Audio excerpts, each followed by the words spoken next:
जय जगन्नाथ जय श्रीकृष्ण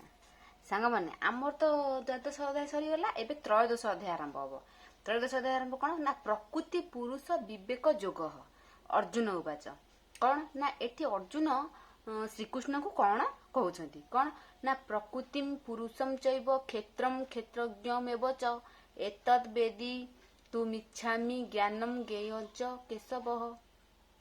आर अर्थ कौन ना अर्जुन कहले हे केशव प्रकृति पुरुष क्षेत्र क्षेत्रज्ञ ज्ञान ज्ञेय एमानक भितर प्रभेद कौन अर्जुन एटी श्रीकृष्ण को पचार कौन ना हे केशव माने प्रकृति पुरुष क्षेत्र क्षेत्रज्ञ ए सब भितर कौन कौन सब प्रभेद मत टिके तबे बुझेइकरी कुह प्रकृति पुरुष विवेक जोग